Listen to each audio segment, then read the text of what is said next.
Hello and welcome to yet another episode of 20,000 Leagues Under the Internet. This is another special two-person show. Twofer! Just me and my other captain, Harland Spinks. Hello. I'm getting kind of sick of not having Kyle's voice here.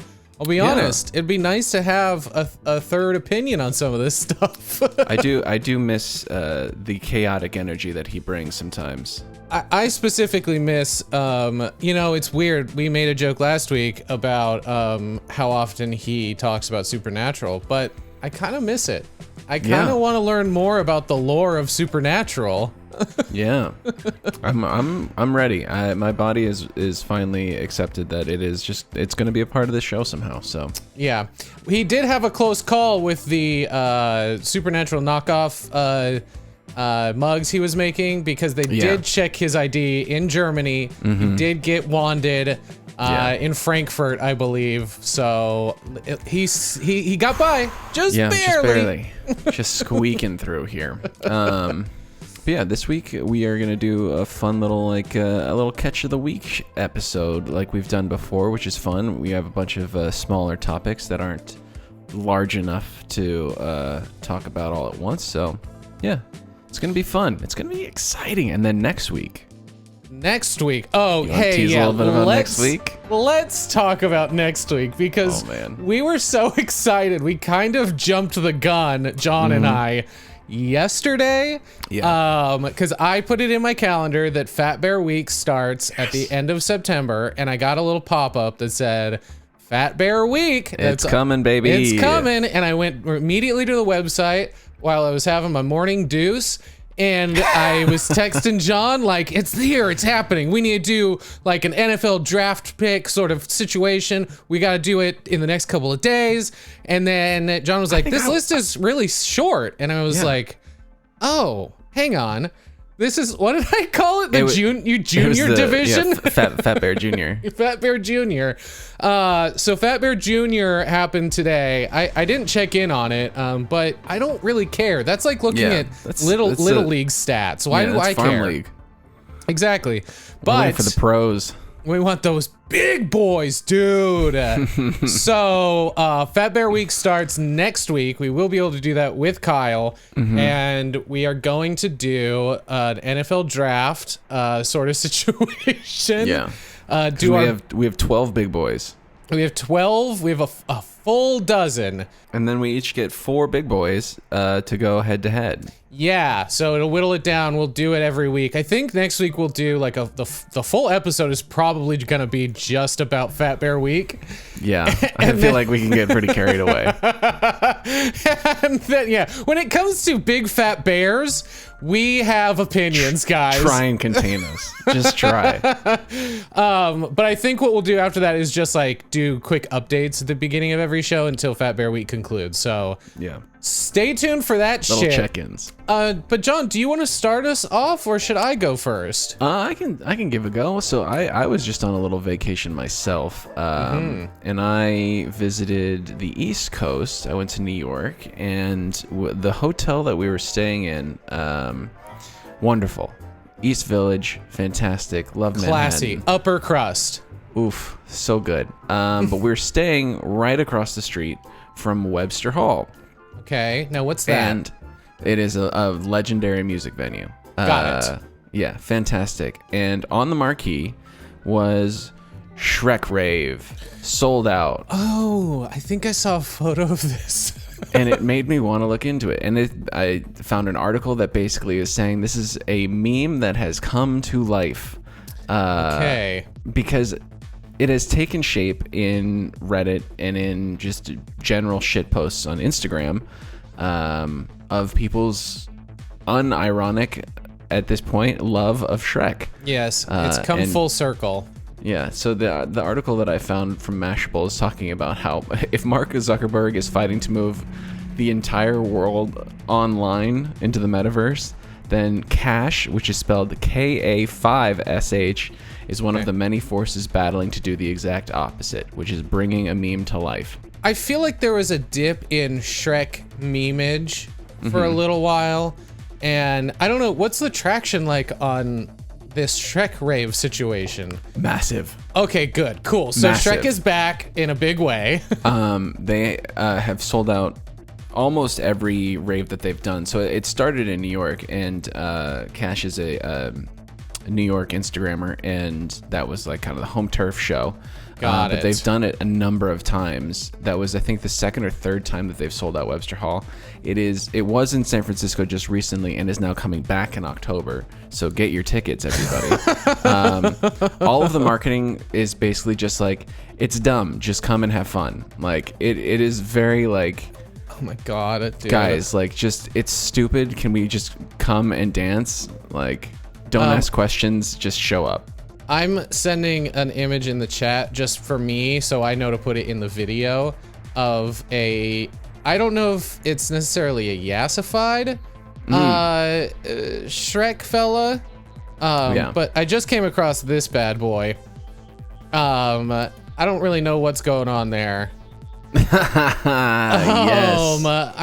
I wanted to see photos for like promo materials, and if there were like inside photos of people just rolling dressed as Shrek. And what we did come across is, so it's just a bunch of people dressed up in costume, just dancing their faces off to the soundtrack. Okay, I was gonna say it better be fucking Smash Mouth. Yeah, it's Smash Mouth. It's, you know, all the hits that you want from the movie, and you can just live your best life. We did, the next morning we walked out of the hotel, and we were gonna go for a little walk, and saw a very rough looking donkey on the steps outside, because he was just kind of crumpled over and had a full foam 3D donkey hat still on. Street clothes, but just kept wearing the... So I found some other photos from inside the club, and we all love Shrek. Shrek is love, we know that. But the Shrek prosthetics and Shrek costumes that people make are some of the most horrifying things known to man. Oh, yeah. And so I just found this couple dressed as Shrek and Fiona. Oh, yeah. And that's old. I think that's old, though. That's like, the fucking terrifying. Shrek costumes are awful, dude. Do not Google the Shrek costumes, because I've seen much worse ones. Yeah. Oh my god, what's going on there? Jesus Christ. Yeah, it is an enormous, just, it's sweeping the nation, frankly. That what I'm looking at is like, God, probably 30 dates into December. I have a question. Swamps Across America is the name of this tour, by the way. Got it. What's the situation with like licensing, like being able to use Shrek's name and likeness? Like, is that an issue for this, do you think? I think this is probably one of those like ask for forgiveness rather than permission kind of situations. Yeah, that makes sense with like the rave community. You can play songs. You can, you just do it. Also, how much does John Lasseter or whoever the fuck it was that wrote Shrek give a shit about people playing the Shrek soundtrack? If anything, it is generating interest and rewatches, and I think if they're selling merch, that might be the where it crosses the line. Right. Well, if you alter it enough, like the fella I sent you earlier, I think it falls under parody. So I think even then they're pretty good. Honestly, the whole thing probably falls under parody law.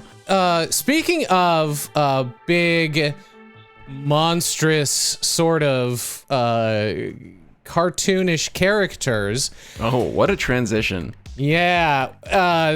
I want to talk about a new mascot that has rocketed onto the scene.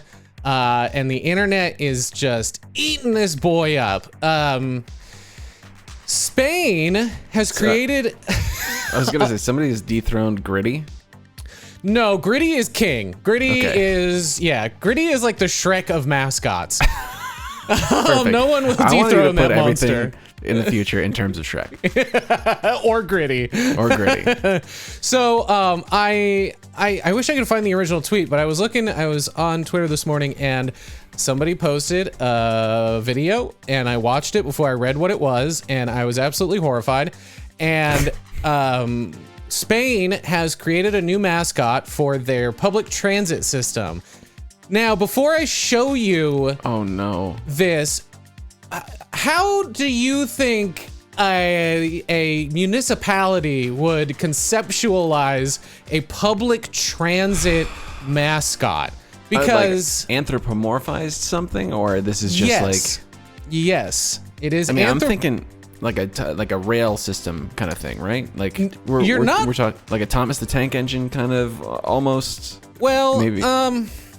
No, not really at all. Oh, okay. I mean, it is obviously a rail system, but I'm gonna send the tweet, and you can just watch the video that's attached. Okay. Oh. Yeah, they're opening the door. Fucking God. Now, for the listener, let me paint a picture for you. It is as if Baymax from Big Hero 6 and John Wayne Gacy in his clown makeup kind of were mashed together because it is an round inflatable thing with the shape of Baymax printed all over it. Two weird ears. Yeah, we'll get to whatever the fuck is going on up at the top of the dome, dude. But all over its body, it is like on a transit map, like the different colored lines with the stops and everything. And it looks kind of hyper futuristic, kind of like a weird, it's like a Tron. Not hyper, like a Tron, like a bargain bin Tron costume. Yeah, if somebody crossed a sumo suit and a Tron suit, this is what we got. Yeah, and his head, I don't know where the eyes are. I get where the mouth is. But it's got a horrifying, like, fucking grin. Oh my gosh, yes. All across his face. Truly terrifying. So yeah, and then he's got two, like, I guess they're sort of like rabbit ear situations that are green popping out of his head. The arms and legs, by the way, look like they are spray painted green. Yeah. Like that was an afterthought. But people on the internet have already started creating fan art. Oh no, yes they have. Yeah, the grin is horrific. Oh my God. It's just so fucking bad. I will say, he got moves. He does have moves. That booty jiggle. What's even funnier about it is obviously their name is, it's not pronounced Bussi, but it sure looks like Bussi. There's a yassification. I guess it is supposed to be a rabbit because there's this. Because it's fast. Well, no, I don't know. But somebody turned him into a rabbit. If it's not supposed to be one, I just sent a photo. Yeah. Of the furry art. But yeah, it was very quick. I saw this tweet. It looks like this came out on the 23rd. Yeah. And there's already awful fan art that's hypersexualizing him. Oh yeah, and then the creepy. It looks like a horror character. I don't know how somebody like creates this and then everyone's like, "Yep, that's as good as we can do." Well, yeah, I mean, like it looks like this was designed by committee almost. Where somebody was like, okay, like, somebody do his hands and then somebody do his head. Yeah, like that game you used to play in like middle school, where you would start with like the feet and then you would fold the paper over and then you would make draw a monster kind of thing. Yeah. Yeah, exactly. Yeah, the face is just the most unsettling part. Yep. I'm sure that if someone explained the intent of the design, we would go, "Oh, okay, that makes sense." Is that really what you need, though? Do you need it to be explained to you in what should be a universal mascot? Like, yeah, like you said, it's not why fucking not conceptual art? Yeah, and it looks like it. It looks like some weird modern art shit, and it should, like you said, be just a train or something like that. Like a train with a big thumbs up. Yeah, people are saying, there's another tweet here that says, in Bussi we trust. Bussi, my beloved. I love Spanish Bussi. Somebody said the Bussi costume stays on during sex. I don't know that it's gonna have the wide appeal that someone like Gritty has. Unfortunately, which also another truly horrifying mascot, but for totally different reasons. Like, also looks like a potential like mass killer kind of thing. But well, the thing with Gritty is he really stands out in a crowd, and yes. I don't know that the white and green. It feels a little hollow. Bussi, La Bussi feels a yes. little hollow. You know what I mean?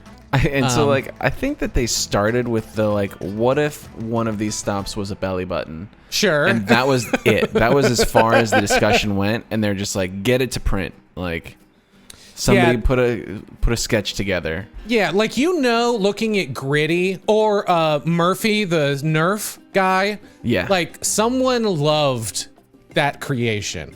It, like a Dr. Frankenstein situation, like, behold! And like Bussi, though, I don't know that anybody loved him when they were creating him. He just certainly loves to be alive, though. I'm watching him dance in the background right now. It, yes. When he shakes his head, dude. Okay. So that's Bussi. Oh, somebody else said, me and my friends would have killed Bussi with hammers. I can tell you that much. So mixed reviews about La Bussi. So I don't know if you saw this recently, but a new sort of horrible food trend has made its rounds on TikTok and on Twitter. Butter boards. Have you seen these? No.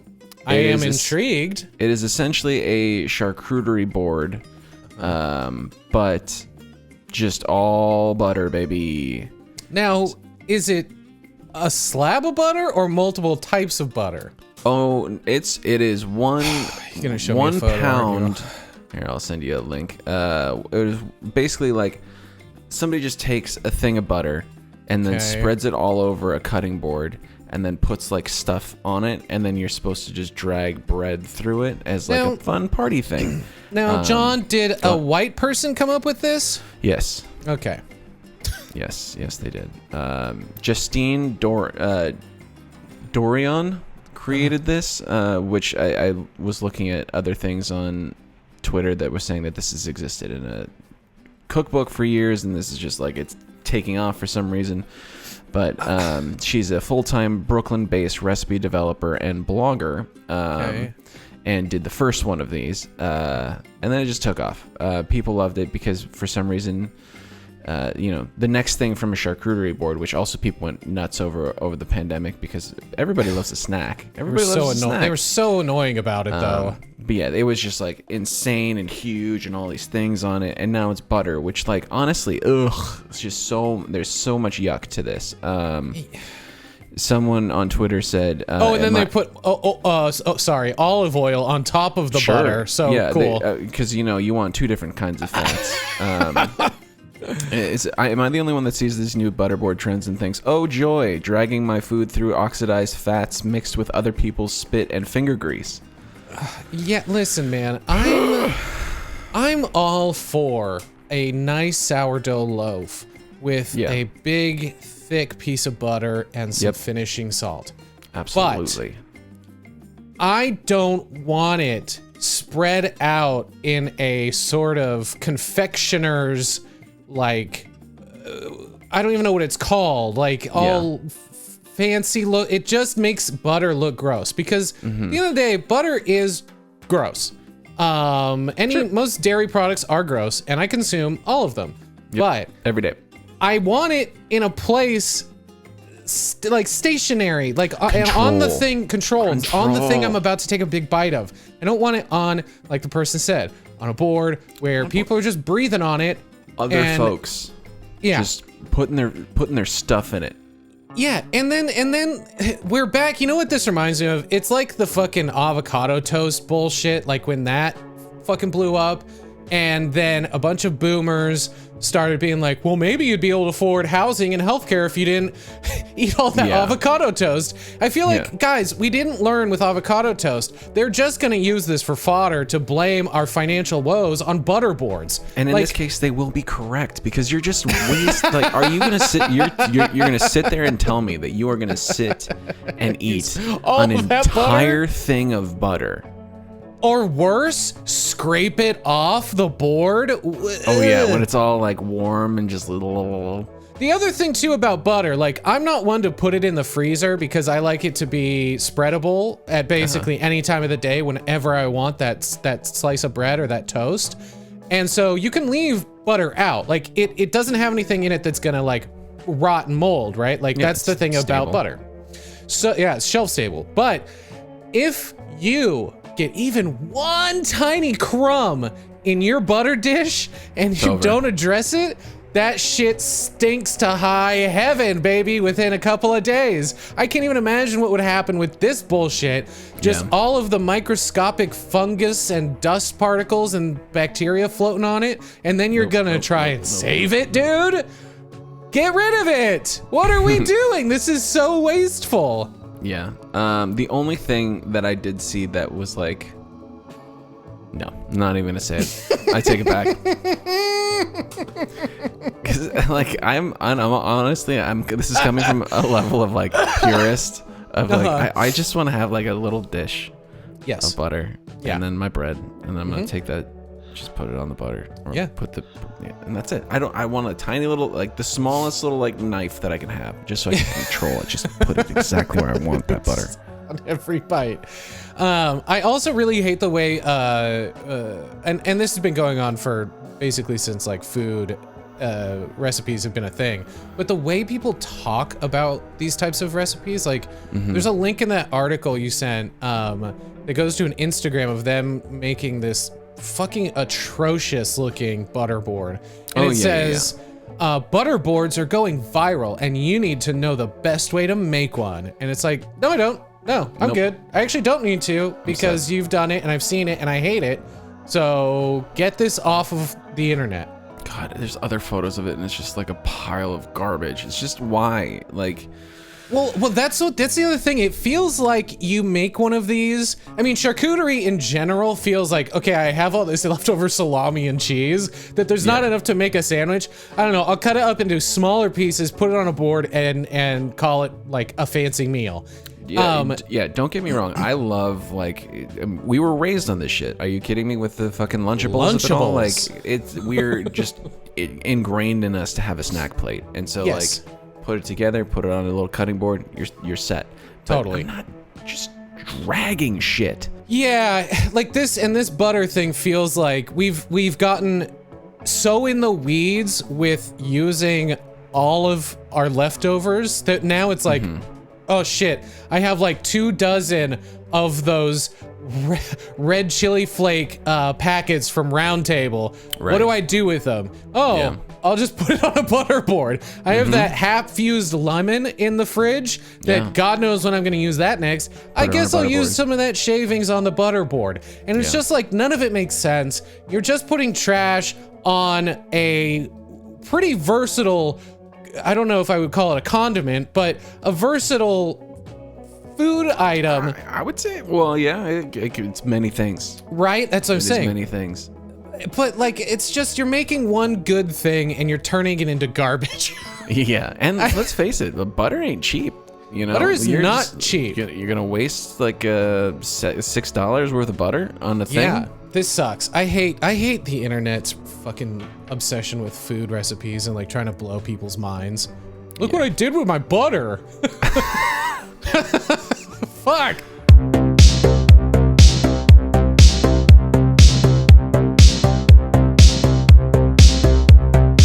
I want to quickly, this might be the longest segment that we do, or longest thing we talk about, because it's about a person. Do you know, John, who Christian Walker is?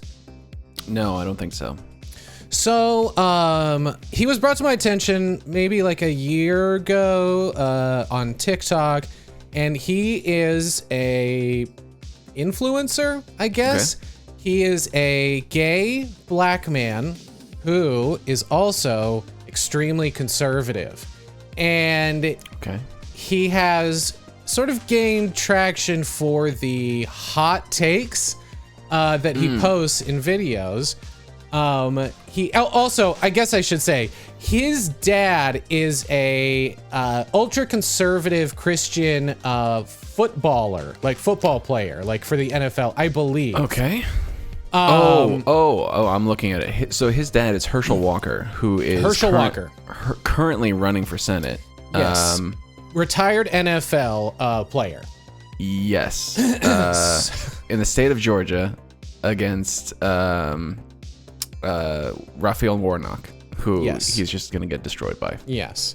But so he comes from a background of awful people. And he's very out. He's very flamboyant. I think he would even agree to that. He posts, I think he does like makeup tutorials and things like that. And he's very fashionable. But during the gas stuff, he posted a photo to Instagram where he is wearing a Givenchy hoodie. Okay. And I can't tell what kind of vehicle he's driving, but it's probably like a Range Rover or something. And I think it is, let's see, it's like a 21 gallons. He's talking about how much money he had to pay. And it says, okay, this isn't funny anymore. $98 while Joe takes his afternoon naps and vacation at his beach house. Gas prices and inflation are soaring. I hope everyone who voted against mean tweets, I don't know what that means, and 4 cliches like unity is taking 5 minutes to think about their actions. Do better next time. Americans shouldn't have to spend $1 billion to get to work in the morning. Now, for those of you who don't know what Givenchy is, it is an extremely high-end luxury fashion brand where it's thousands of dollars probably for not maybe the hoodie he's wearing, but for like some of their clothing. So he is rich. He comes from a rich, wealthy family that can afford $98 to fill up their Range Rover. And people saw the video and the Instagram post of him wearing these very expensive clothes, complaining about the $98 and inflation. And somebody tweets, let's give Herschel's son, Christian Walker, the attention he so desperately needs as he pumps gas in a Givenchy hoodie that costs as much as a month's rent. It's $1,300 for a hoodie. $1,300 for the hoodie he's wearing. And then... Unbelievable. And then his Christian Walker's response to this was, Democrats care more about my sweatshirt than the fact that they voted for a nut job president who's hurting the working class. Wow. So there's a lot. You fucking know what the working class is. Exactly. There's a lot of dog whistling. There's a lot of mental gymnastics going on and a lot of hypocrisy with literally every word that comes out of this person's mouth. So that's kind of Christian Walker just as a human being. And needless to say, it's the fascinating thing with somebody like Christian Walker is the fact that they are a conservative person. And they are not only of one minority group, but of two minority groups. Yeah. He is gay and black and conservative. So I don't know how people like this reconcile those ideologies in their brains. You got, okay, yeah. No, go for it. Take the floor, please. Clear this up for me because I'm so confused. Money. Oh, fuck. Oh, dude. Yes, because because nobody none of these people really believe these things. It's just that all that stuff gives them shitloads of money because all that's it's money in the pockets. Right. Damn. Yeah, you're right. It really just boils down to money, huh? Yeah, I mean, there's so many conservative people that are against gay marriage and then end up being outed as gay themselves, or against all of these things. It's just it's smoke and mirrors to just line their pockets with other people's cash. Yeah, I mean, I get it, but there's still a part of me that is okay, if it's about money, he is rich and well, if it's one of those things where it's like he doesn't actually believe any of the shit that he's talking about, why live in that hateful oppression, like oppressor's life? Like that just sounds miserable to me. Yeah. And that's the thing that I can't reconcile, I guess. Not so much why they say they have these ideologies and these opinions. It's more like that just sounds like a miserable way to live. Totally. At the end of the day, like why not lead with love, guys? I just don't get it. Just open your heart and think about yourself and other people's positions for 1 minute.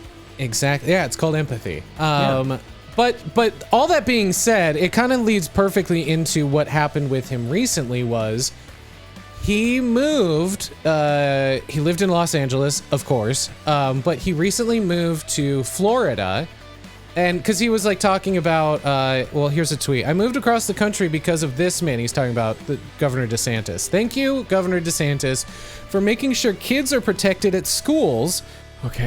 Thank you, Governor DeSantis, for protecting businesses and people's jobs. And thank you, Governor DeSantis, for keeping Florida free. Best decision ever. And then there's a photo of him with DeSantis. Okay. And this was, let's see, 2 months ago. So September, what is that? April? No, I can't do calendar. He moved to Florida 2 months prior to this tweet in September. And he said, it feels nice to not have to worry about stepping in human poop on the street when I go for a walk. So we know where his priorities kind of lie. Yeah. He's inconvenienced by just problems that every state and city has. Yes. And he just decided to move. Fuck it, peace, I'm out. Instead of maybe potentially contributing, using some of his wealth and influence to do something. Make change in your own town. Be the positive energy that you need to be. And it is now probably getting crushed by a hurricane. Well, yeah, I mean, that's like, this is a couple of days old at this point, but yeah, God knows what the fuck is how he feels about Florida with the hurricanes now. So happy about this move. Yeah, but he posted a couple of days ago a different video with a very different outlook on his move. Oh. Which do tell. Says in a subsequent posting, he said, quote, I feel like I'm going through the worst breakup of my life. That's the best way to describe the feeling. I love LA so much. I'm heartbroken. I'm sure this is a transition period and I'll feel better soon. See you at Starbucks tomorrow. And then that was a tweet, I believe, or a caption from one of the videos. Yeah. But then he posted a video where he is sobbing, talking into the camera, talking about how moving to Florida was the worst decision he ever made, how homesick he was. He says, oh no, I'm sorry. This is a comment from the video. He realized conservatives only like him as an online token and not in real life, LMAO. Another person, almost like he was sheltered in California and Florida is showing him the truth of people with similar mindsets as him.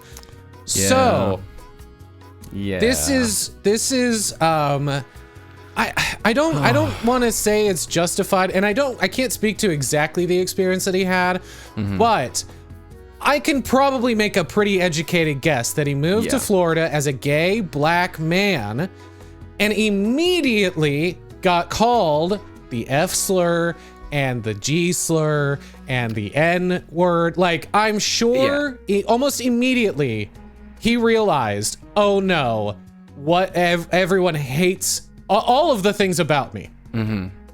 And it's just that thing of, it's the shelter thing for sure. Living in California, it's a much more accepting. It's a bubble for sure. It's a bubble, you know. And I don't even want to say all of California. Like San Francisco and LA, and even specific parts of LA, is you're safe if you are a certain demographic, right? Like where I grew up in California, good luck being a gay black man, because it's not much better than some places in Florida. And so it's like this all over the place, but living in LA, living in San Francisco, it is a bubble for sure. And I get that that's probably a lot of it, but the level of delusion to think that you're going to be able to live the same or similar lifestyle in a place on the other side of the country that is known for being extremely homophobic and racist. Yeah. And I mean, it's just like you get what you pay for, kind of. Like, yeah, I feel like what is the word for that? Consequences. I couldn't think of the word myself, and that was a really long-winded way for me to say it was consequences. This is there was the fucking around section of what he was doing, and now it is the finding out. And now he's finding out. But there are a couple other tweets. Another person said, "I'm going to go out on a limb and say that Florida has reminded him that he's black and gay." That's really it right there. We anxiously await the return to California post that will inevitably be coming post haste. He has said and done other awful things on TikTok, and it almost feels kind of like at a certain point he's just trolling almost. Like, some of it is just so outlandish, the shit he says, but he's not a good person, and don't follow him. I wish I had his dad's quote in front of me, but he was talking about going up against Warnock in a debate and basically saying that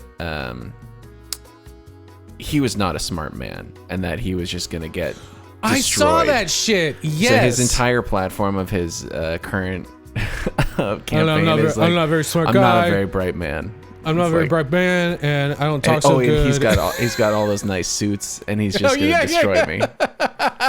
Just straight up admitting it. Yeah, he's like, I'm not gonna do well. At least his dad has more self-awareness than his son. Fuck. Yeah. I guess that skipped a generation.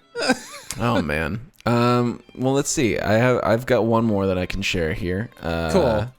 Which I just recently came across this. Hot off the presses. As of yesterday, a Frida Kahlo drawing was destroyed to make NFTs. I saw this headline and skipped it because it pissed me off. Oh, yeah. 100%. Almost immediately. So this is a Mexican entrepreneur who decided that he was going to create 10,000 NFTs out of a Frida Kahlo drawing that he owns. Okay. And he did this huge stunt. So it's Martin Mobarak decided to have like this big. He did a video of it. It's horrendous online. There's so much pomp and circumstance, and he's got this little table. Go on. Is it horrendous because of the production value, or horrendous because of the act of burning a priceless piece of art? Both, and his outfit. Yeah. He is wearing this like gaudy, like glittery, rainbow, sparkly jacket. Oh, it's terrible. I mean, that sounds kind of badass to me. Here, I'll send you a quick screenshot of this. Get a taste of this. Get a little nugget here. But he is setting up this act essentially that he is doing, and he has a little table, and he is talking to the people about it, and he has armed security that is bringing out the priceless work of art that they are in like flak jackets essentially, like escorting him. But why? I don't fucking know. But he does this whole show, and for some reason also puts, so he's got the framed photo, shows everybody, there's cameras everywhere. He does this whole thing of taking it out of the frame with a screwdriver, whatever. Yeah, that's the screenshot you sent. Yeah. And then he puts it in a martini glass full of ice. Okay. Which I also sent you a photo of. I see that. And then he lights it on fire, and it just goes up in flames. Okay, I thought this was going to be a much larger piece of art. Yeah. But it looks like it's drawn on a postcard. Yeah, it's very small. It is an ink and watercolor piece. And it is. Well, he claims that it's valued at $10 million, which there's absolutely no way. Yeah, art critics are saying that that's wildly inflated, and they're also there's two things at play here. Okay. Well, I mean, lots of things. First, Mexican authorities say that he may have broken the law because it is destroying an artistic monument. And it is a crime to intentionally damage something like that. That was like the first thing I thought of when you said that he is also a Mexican citizen. I was like, wait, hang on. That seems like, I don't know, like an Italian billionaire. Well, is Picasso Italian? Shit, is Picasso Italian? Where's Picasso from? It'd be like if somebody there burned a Picasso. Like, it just seems like you're not supposed to do this. Yeah. And yeah, people are fucking pissed about it. And so, like, this is all essentially just a money-making scheme that he's trying to do. Because of course, he's sold 10,000. He's trying to sell 10,000 of them at 3 Ethereum, which is, I think, what is it? Roughly like $4,000 right now. You have to do math again. Yeah. I can already tell though that. Oh no, I guess that would be more than what he said it was worth. He's looking to get like $40 million out of it, basically. So I see. Okay. So yes, there's that. There's the money making scheme. People are also saying that it's possibly not fucking real. Because why would he do that? Why would he destroy like a potentially $10 million piece of art? But there's also things that people are saying that he doesn't have necessarily the right documentation to prove that it is real, because there are a lot of fakes that exist in the world. Mm-hmm. I wouldn't put it past you said he's a billionaire or something, right? It just says entrepreneur. I have no idea what his worth is. Okay, well then that makes this even sketchier, because just calling somebody an entrepreneur is kind of red flags immediately. Mm-hmm. On top of the fact that they're pulling some stunt like this that's like clearly supposed to piss people off. Yeah. And on top of that is also supposed to be some sort of money-making scheme where he's going to double his money 4 times over. Like, yeah. But I can also see somebody being dumb enough to not, one, keep any kind of documentation if it was real in a safe and secure place. 2, not understand the cultural significance of such an art piece, even if it is from your own culture. I mean, we live in America. Shit like this happens all the time, where some dummy gets really rich and then fucks up just in the most grandiose way possible. Yeah. So yeah, here are the things. It says NFT holders will receive a high-resolution image, front and back of the drawing, a copy of the quote-unquote certificate of authenticity, and animated GIFs. Wow. And he's trying to usher in the transition of Kahlo's work into the metaverse. His vision is to introduce Frida's work to the metaverse and leverage her powerful likeness to bring together a community of collectors, creators, and art lovers on a mission to merge the world of traditional art with expanding the potential of digital art. Ugh, no, thank you, sir. Apparently, he has his proof is a piece of paper signed by a Mexican art dealer that was dated on the morning of the burning. And the only way to actually authenticate the piece, he burned. So, yeah, that's convenient. That the only thing that could have actually made it a real thing, he decided to light on fire. But, you know, this is not like the first time that art people have tried to do stunts like this.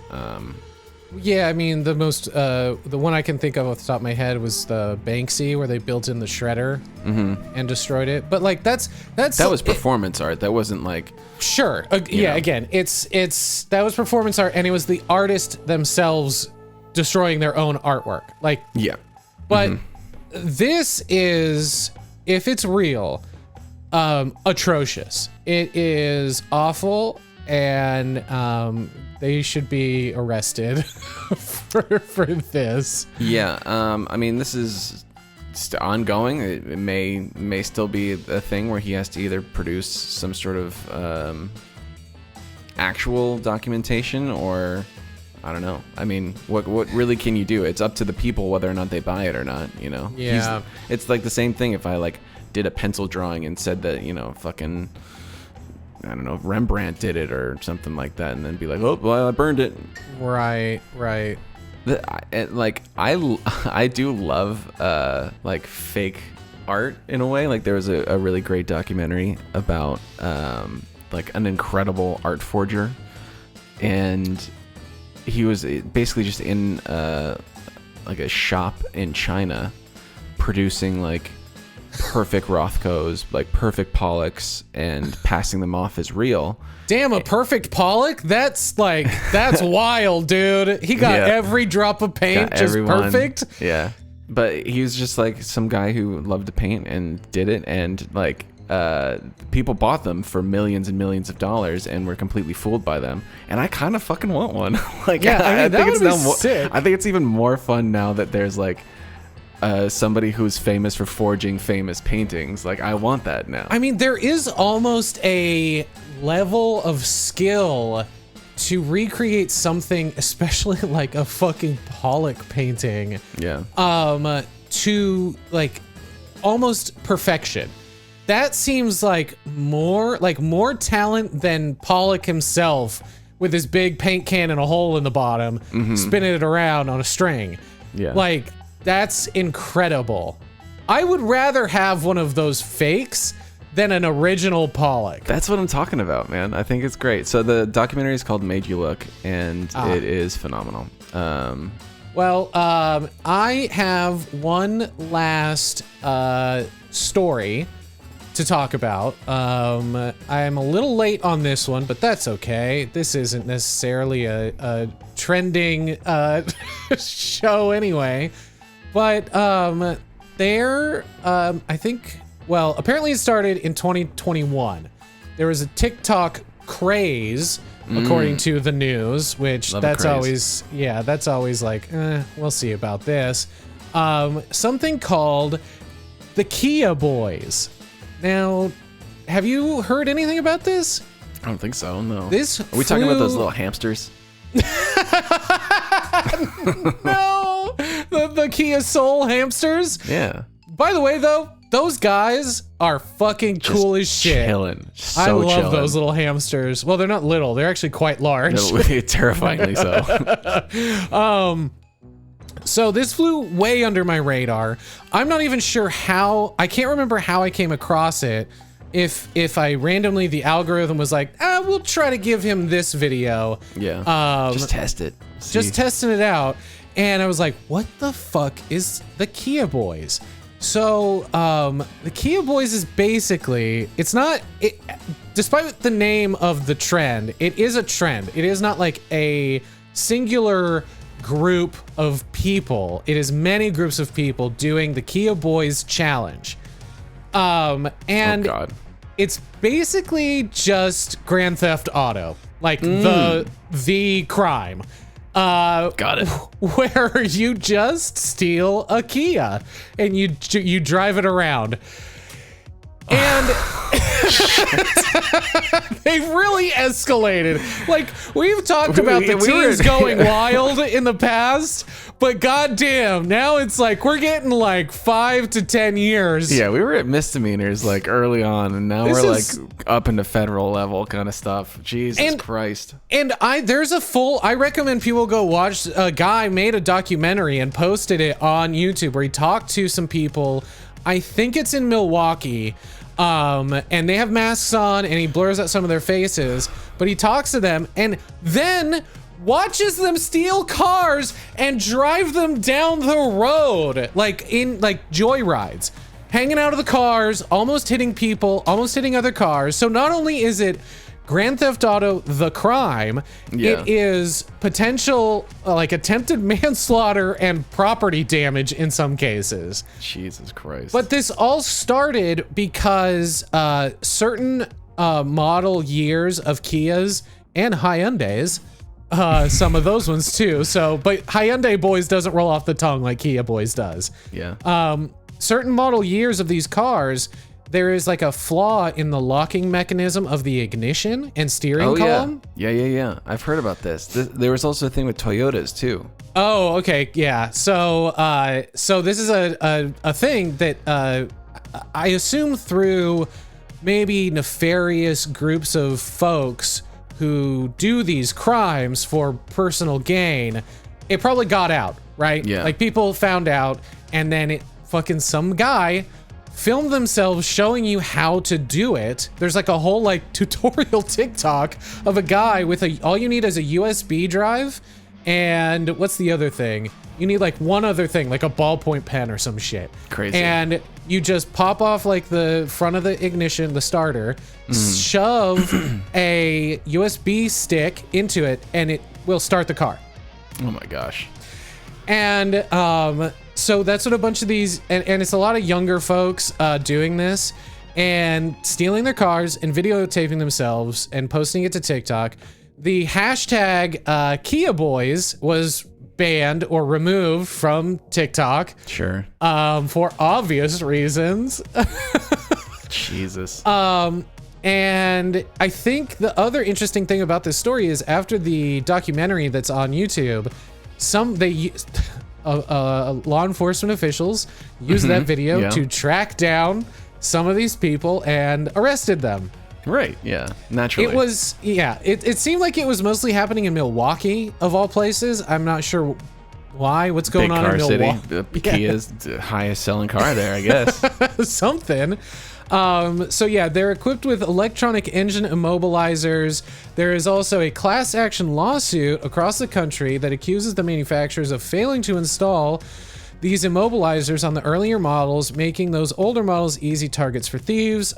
Police are finding stolen Kias just all around town, just like fucking wrapped around trees, run into fire hydrants. God. It's crazy, but it got so bad, this trend, that Kia is providing steering wheel locks for free to all of their customers. Incredible. Who have these cars. Yeah, dude, the Kia Boys are out there. Lock up your Kias. Get the what was the thing from the 90s? I was trying to think about what the fuck it was called. The claw? The claw, I think, yeah.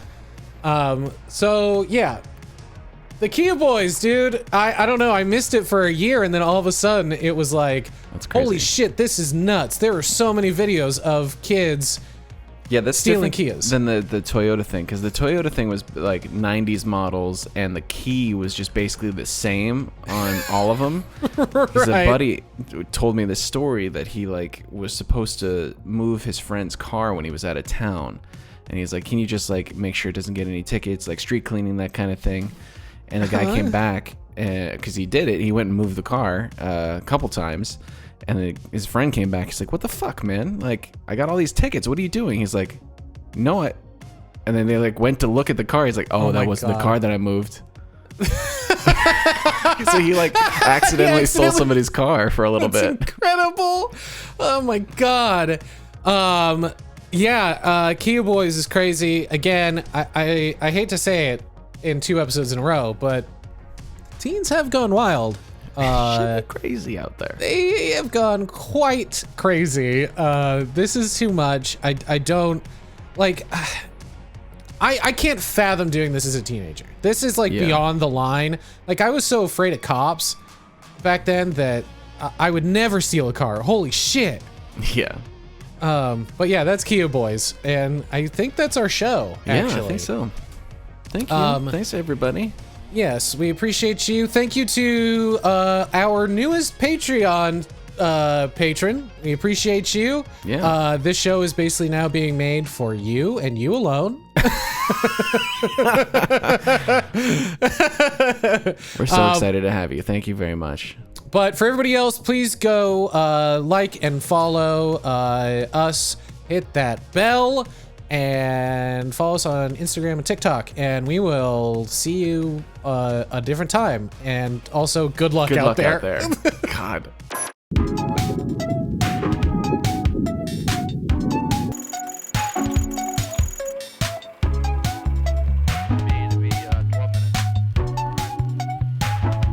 and everyone wanted to know which president was the true throat goat.